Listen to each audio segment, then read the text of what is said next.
दोस्तों, कहानी की शुरुआत होती है खौफनाक और अंधेरी गुफा में छुपी ड्रेसा नाम की लड़की को दिखाते हुए, जिसके हाथ में स्नाइपर थी और वो यहाँ बैठकर किसी का इंतजार कर रही थी। तभी हम इस गुफा से कुछ किलोमीटर दूर एक एयरपोर्ट को देखते हैं, जहाँ एक प्लेन लैंड करता है और उसमें से जैसे ही प्रेसिडेंट बाहर आते हैं वैसे ही ड्रेसा उन्हें अपनी स्नाइपर से शूट कर खत्म कर देती है। और तभी यहाँ पर हमें पता चलता है कि ये कोई मामूली लड़की नहीं है, बल्कि ये एक बेहतरीन और खूंखार स्नाइपर है, जो कुछ इस तरह से प्रेसिडेंट पर निशाना लगाती है कि आसपास के लोगों को पता भी नहीं चलता कि प्रेसिडेंट पर किसने और कहां से गोली चलाई। खैर, अब ड्रेसा अपना काम खत्म करने के बाद बुलेट कवर को अपने पास रख लेती है। इसके बाद ड्रेसा अपनी माँ से मिलने उनकी ग्रेव पर जाती है, क्योंकि वो अब उसकी माँ इस दुनिया में नहीं थी। लेकिन जब वो ग्रेवयार्ड में पहुंचती है तो वो देखती है कि उसके पिता पहले से ही यहाँ बैठे हुए हैं। वो उनके पास जाकर उनसे बात करने की कोशिश करती है, लेकिन तभी ड्रेसा के पिता उसके सामने इस बात का खुलासा करते हैं कि वो अपनी बेटी के बारे में सब कुछ जानते हैं, कि वो एक स्नाइपर है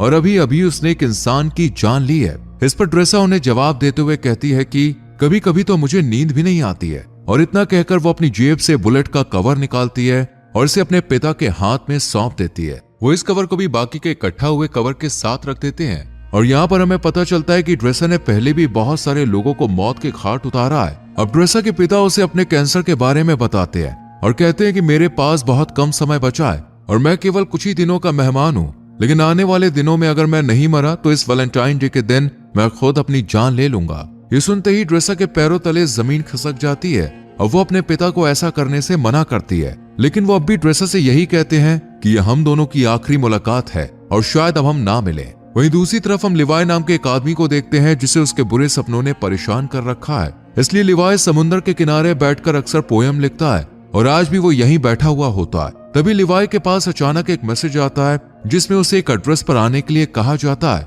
लिवाई मैसेज पढ़ते ही तुरंत अपनी गाड़ी यहाँ से लेकर निकल जाता है और उस एड्रेस पर पहुंच जाता है। वो जैसे ही घर के अंदर एंटर करता है तो यहाँ उसकी मुलाकात एक लेडी से होती है जिसका नाम होता है बार्थोलोम्यू। और इन दोनों की बातों से हमें पता चलता है कि लिवाई पहले मिलिट्री में एक स्नाइपर हुआ करता था, लेकिन अब उसने इस काम से रिटायरमेंट ले ली है और अपना ज्यादातर समय घर पर ही बिताता है। यहाँ बार्थो लिवाई से बात करती है और उसे एक नया मिशन सौंपते हुए कहती है कि मैं तुम्हें किसी दूसरी जगह भेजना चाहती हूँ, क्योंकि तुम एक बहुत अच्छे स्नाइपर हो, इसलिए ये काम सिर्फ तुम ही कर सकते हो। साथ ही वो लिवाई से ये भी पूछती है कि क्या तुम्हारी फैमिली में कोई ऐसा है जो तुम्हारे जाने के बाद तुम्हें मिस करे, क्योंकि हो सकता है कि तुम वहां जाने के बाद उन्हें कभी ना मिल पाओ। ये सुनकर लिवाई थोड़ा सोच में पड़ जाता है और बार्थो से कहता है कि मेरी फैमिली में ऐसा कोई नहीं है और मैं अकेला रहता हूँ। इसके बाद बार्थो से मिशन की सारी जानकारी बाद में देने का कहती है। इसके बाद लिवाई को बेहोश कर दिया जाता है और जब उसकी आंख खुलती है तो वो अपने आप को एक प्लेन में पाता है। लेकिन लिवाई को अब तक ये नहीं पता था कि उसे मिशन के लिए कौन से देश ले जाया जा रहा है। इसलिए वो प्लेन में मौजूद स्टाफ से जब ये बात पूछने की कोशिश करता है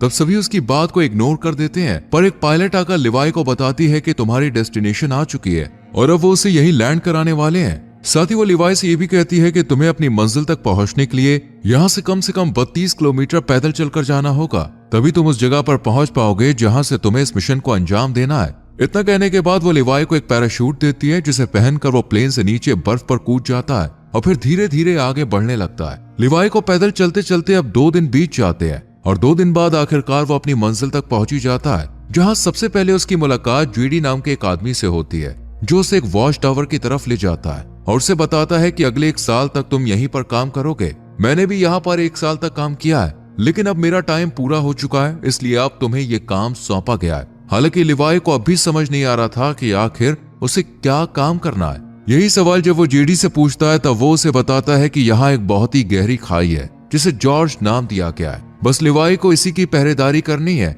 और कुछ भी नहीं करना है। इसके बाद वो लिवाई को यहाँ के रूल्स बताते हुए कहता है कि वो महीने में सिर्फ एक बार ही इन लोगों से कांटेक्ट कर सकता है और उसके टावर का नाम वेस्ट टावर है, जबकि दूसरी तरफ एक ईस्टर्न टावर भी मौजूद है। लेकिन वहाँ के लोगों से लिवाई को किसी भी तरह की कोई बातचीत नहीं करनी है, क्योंकि उसका काम सिर्फ अपने मिशन पर ध्यान देना है और ईस्टर्न टावर वाले भी केवल अपने मिशन पर ही फोकस रखते हैं। साथ ही वो लिवाई को यह भी बताता है कि वो 1 साल तक किसी से भी कांटेक्ट नहीं कर सकता है और यहाँ एक ऑटोमेटिक गन भी है जिसे हर रोज लिवाई को रीलोड करना होगा अगर उनमें गोलियां नहीं है तो।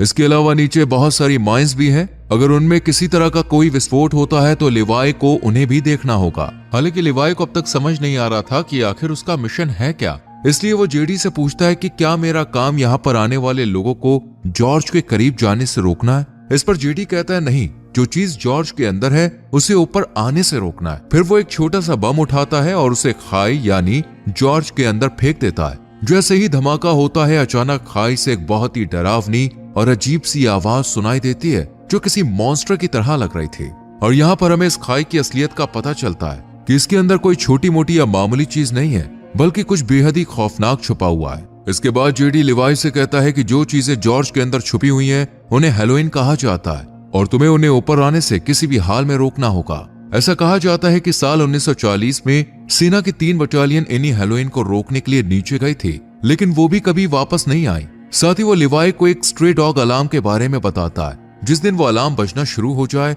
उस दिन तुम बिना कुछ सोचे समझे बस यहाँ से अपनी जान बचाकर भाग जाना। हालांकि मुझे भी नहीं पता कि ऐसा क्यों बोला गया है, लेकिन मुझे जो पता है बस वो मैं तुम्हें बता रहा हूँ। इतने में इन दोनों की नजर सामने वाले टावर पर पड़ती है, जहां अब किसी नए अफसर को अपॉइंट किया गया था, क्योंकि पुराने अफसर को 1 साल पूरा हो चुका था।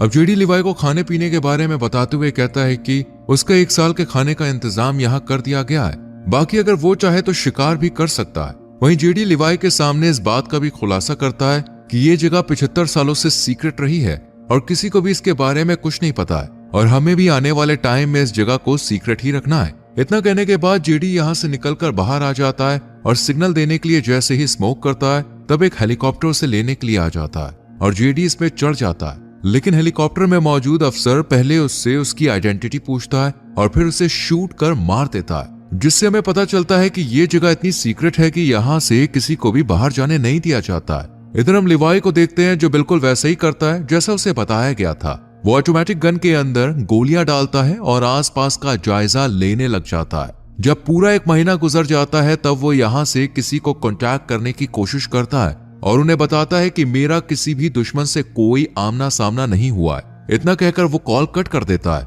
क्योंकि उसे बस इतनी ही बातें करने की इजाजत दी गई थी और ये मैसेज उसे हर महीने में केवल 1 बार ही भेजना है। इसके बाद वो अलमारी में रखी किताबें पढ़ने लगता है कि तभी उसकी नजर दीवार पर लिखे हुए कुछ मैसेज पर पड़ती है, जो यहाँ रहने वाले इंसानों ने अपने अपने एक्सपीरियंस के हिसाब से लिखे थे।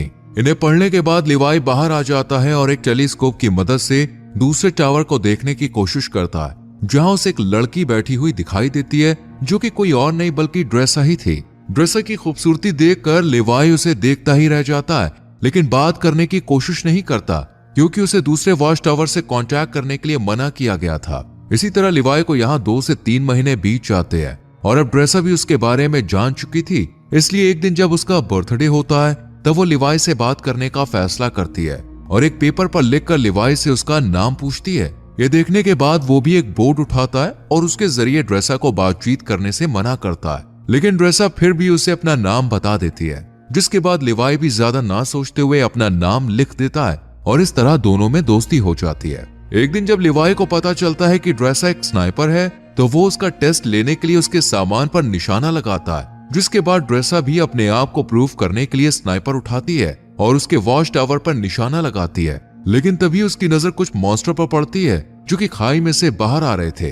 वो जल्दी से लिवाई को इशारा करके ये बात बताने की कोशिश करती है, जिसके बाद वो उन मॉन्स्टर पर ताबड़तोड़ फायरिंग शुरू कर देता है, लेकिन उनकी तादाद बहुत ज्यादा थी, इसलिए ड्रेसा भी लिवाई की मदद करती है और अपने वॉच टावर से ही उन मॉन्स्टर का खात्मा कर देती है। पर इसी दौरान एक मॉन्स्टर उसके पास पहुंच जाता है, जो देखने में आधा इंसान और आधा जानवर जैसा था।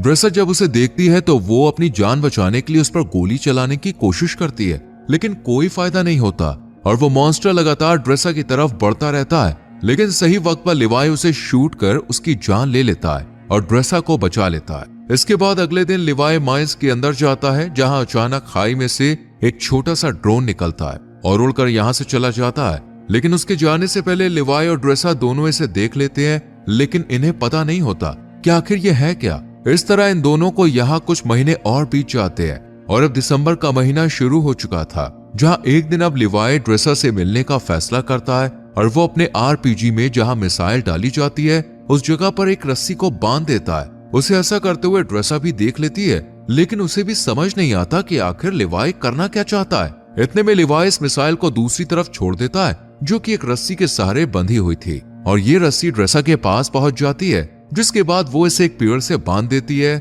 और फिर लिवाई इसके सहारे यहाँ से दूसरे वॉच टावर तक पहुंच जाता है। इधर ड्रेसा जब उसे देखती है तो उसे बहुत ज्यादा खुशी होती है, पर वो लिवाई को गले लगाने से पहले उसे नहाने के लिए कहती है और खुद सीसीटीवी कैमरे की मदद से लिवाई को नहाता हुआ देखती है। इसके बाद ये दोनों एक दूसरे से बहुत सारी बातें करते हैं और इस दौरान ड्रेसा लिवाई से पूछती है कि तुमने सबसे लंबा शॉट कब मारा था। इस पर लिवाई बताता है कि मैंने 3240 मीटर दूर से एक आदमी को मार गिराया था और पहले मैं मरीन में काम किया करता था। इसके बाद वो ड्रेसा से पूछता है कि आखिर इस जगह में ऐसा क्या है जो इसे इतना सीक्रेट रखा गया है। तब ड्रेसा उसे ज्यादा ना सोचने और अपने काम से काम रखने के लिए कहती है। साथ ही उसे अपने पिता के बारे में भी बताती है जो शायद अब तक मर चुके होंगे।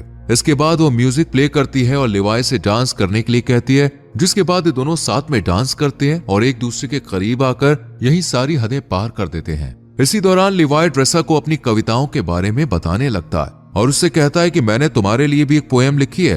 इतना सुनते ही ड्रेसा उसे पोएम सुनाने के लिए कहती है, लेकिन लिवाई उसे ये कहकर मना कर देता है कि जब हम दोनों यहाँ से निकल जाएंगे तब मैं तुम्हें वो पोएम दे दूंगा। अब सुबह होते ही लिवाई यहाँ से जाने का फैसला करता है, लेकिन जैसे ही वो बीच रास्ते में पहुंचता है तो देखता है कि मॉन्स्टर उसके वॉच टावर पर चढ़ रहे हैं। पर टावर पर लगी माइन से जब वो टकराते हैं तो एक बहुत बड़ा धमाका होता है जिसमें लिवाई की रस्सी जल जाती है और वो इस खाई में गिर जाता है। इधर ड्रेसा भी ये सब देख रही होती है, इसलिए वो लिवाई को बचाने के लिए जल्दी से एक पैराशूट लेती है और बिना कुछ सोचे समझे खाई में कूद जाती है। जिसके बाद हम ड्रेसा को एक नदी में बहते हुए देखते हैं जो कि इसी खाई के अंदर मौजूद थी। वो किसी तरह अपने आप को बचाकर किनारे तक ले आती है। वहीं हम लिवाई को एक पेड़ से लटका हुआ देखते हैं जहां अचानक एक बड़ा सा केकड़ा आकर उस पर हमला कर देता है, जिस वजह से लिवाई पेड़ से नीचे गिर जाता है और यहाँ उसे पेड़ की जड़ें पूरी तरह से जकड़ लेती है। इससे पहले कि वो लिवाई को नुकसान पहुंचा पाती, यहाँ ड्रेसा आकर उसे बचा लेती है और ये दोनों इस जगह को देखने लगते हैं कि तभी यहाँ कुछ हॉलोमैन घोड़े पर सवार होकर आते हैं और इन पर हमला कर देते हैं। लेकिन लिवाई और ड्रेसा इनसे डरने के बजाय इनका डट कर मुकाबला करते हैं और 2 हॉलोमैन को मार गिराते हैं, लेकिन एक वहां से भाग जाता है। इधर लिवाई ने जिस हॉलोमैन को मारा था वो अब उसे चेक करने के लिए उसके पास आता है तो देखता है कि इसने वर्दी पहनी हुई है। वर्दी को देखते ही लिवाई को जेडी की बताई हुई बात याद आ जाती है कि आज से सालों पहले 3 बटालियन सेना इस खाई के अंदर गिर गई थी जो कभी वापस नहीं आई, लेकिन ये अब तक जिंदा कैसे है, यही सवाल लिवाई को सोचने पर मजबूर कर देता है। खैर अब ये दोनों आगे बढ़ते हैं और एक ऐसी जगह पर पहुंच जाते हैं जहां इंसानों के अंदर से पेड़ बाहर निकल रहे थे। इन्हें देखकर ऐसा लगता है जैसे यहाँ किसी वायरस ने अपना आतंक फैलाया हो। अभी लिवाई और ड्रेसा इस खौफनाक मंजर को देख ही रहे थे, कितने में ही कुछ हॉलोमैन इनकी तरफ आने लगते हैं, जिनसे बचने के लिए ये दोनों एक चर्च में पहुंच जाते हैं। लेकिन चर्च का नजारा बेहद ही डरावना था क्योंकि यहाँ कई लोगों की डेड बॉडी पड़ी हुई थी जिन्होंने वायरस के कहर से बचने के लिए खुद ही अपनी जान ले ली थी।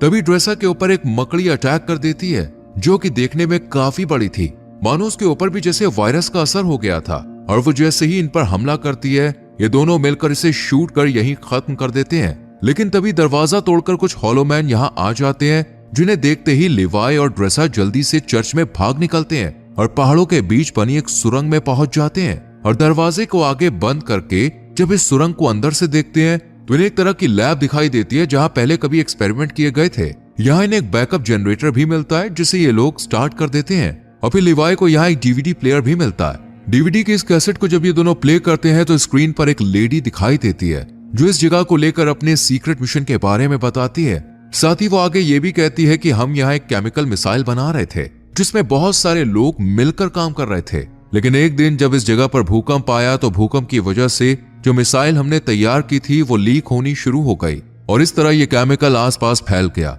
जिसकी वजह से कई लोग इन्फेक्टेड हो गए और मैं भी इन्फेक्टेड हूँ। हालांकि उन्होंने ये बात मिलिट्री को भी बताई थी और कहा था कि इस जगह के ऊपर बमबारी करके इसे डिस्ट्रॉय कर दिया जाए ताकि ये केमिकल बाहर कहीं ना फैल सके, लेकिन मिलिट्री ने इनकी बात पर गौर नहीं किया। इस लेडी की बातें सुनने के बाद अब लिवाई और ड्रेसा को सब कुछ समझ में आ जाता है, इसलिए ये सुरंग को और करीब से जानने की कोशिश करते हैं और तब इन्हें यहाँ एक नए जमाने का कंप्यूटर मिलता है जो कि काफी अजीब बात थी। इसलिए ये इस कंप्यूटर को ऑन करने का फैसला करते हैं और इसमें मौजूद इंफॉर्मेशन को देखकर एकदम हैरान रह जाते हैं क्योंकि इसमें एक डार्क लैब नाम की कंपनी के बारे में पता चलता है जो कि पैरामिलिट्री बनाने का काम करती है। वो यहाँ से इन्फेक्टेड लोगों के सैंपल ले जाती है और उनसे अपने सोल्जर को सुपर सोल्जर बनाने का काम करती है। इसलिए कोई भी देश इस जगह को पूरी तरह से मिटाना नहीं चाहता है। साथ ही लिवाई को यह भी पता चलता है कि ये जो खाई है ये 4.2 किलोमीटर लंबी है। इसके बाद ये दोनों जैसे ही यहाँ से बाहर निकलते हैं अचानक एक हॉलो मैन इनके ऊपर हमला कर देता है और ड्रेसा को रस्सी से बांधकर खींचते हुए अपने साथ ले जाता है।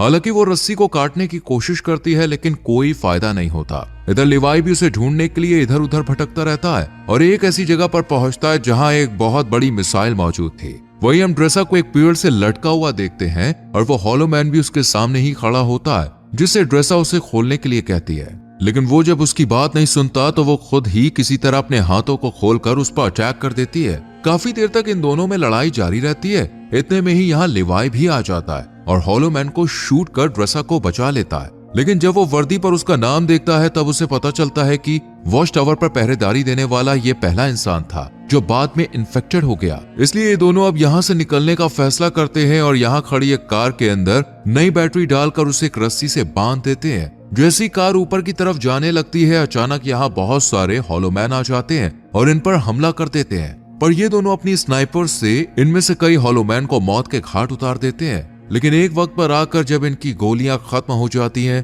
तो ये इनमें आग लगा देते हैं और एक पहाड़ी पर पहुंचकर इस कार को भी नीचे धकेल देते हैं और फिर ये किसी तरह ईस्टर्न टावर तक पहुंच जाते हैं। लेकिन इन्हें इस बात का डर होता है कि इनमें से कोई इन्फेक्टेड ना हो गया, इसलिए लिवाई अगले दिन रस्सी की मदद से अपने वॉच टावर पर पहुंच जाता है, जहां बार्थोस से कांटेक्ट कर पूछती है कि क्या तुम जॉर्ज के अंदर गए थे। इस पर लिवाई मना कर देता है। ये सुनकर बार्थोस से कहती है कि हो सकता है कि दूसरे टावर का कोई अफसर जॉर्ज में गया हो, क्योंकि किसी ने हमारे कंप्यूटर को स्टार्ट किया है, इसलिए अब तुम्हें उसे मारना होगा। हालांकि बार्थो ने पहले ही सीसीटीवी फुटेज में देख लिया था कि ये दोनों जॉर्ज में गए थे, लेकिन वो लिवाई के सामने इस बात का इजहार नहीं करती है, बल्कि खुद ही अगले दिन यहाँ आ जाती है। लेकिन इसके हेलीकॉप्टर को लिवाई और ड्रेसा दोनों देख लेते हैं और इन्हें पता चल जाता है कि ये इन्हें मारने के लिए यहाँ पे आई है, इसलिए ये जल्दी से जंगल की तरफ भाग जाते हैं। लिवाई को पता था कि 4.2 किलोमीटर को पार करने के बाद ये खाई आपस में मिल जाती है और फिर वो ड्रेसा से मिल सकता है, इसलिए ये वॉच टावर के एंटीना पर हमला करता है और यहाँ अलार्म बजना शुरू हो जाता है, यानी कि यहाँ अगले 2 मिनट में स्ट्रे डॉग मोड ऑन हो जाएगा और ये जगह अपने आप डिस्ट्रॉय हो जाएगी। अब बार्थो भी ये बात अच्छी तरह से जानती थी,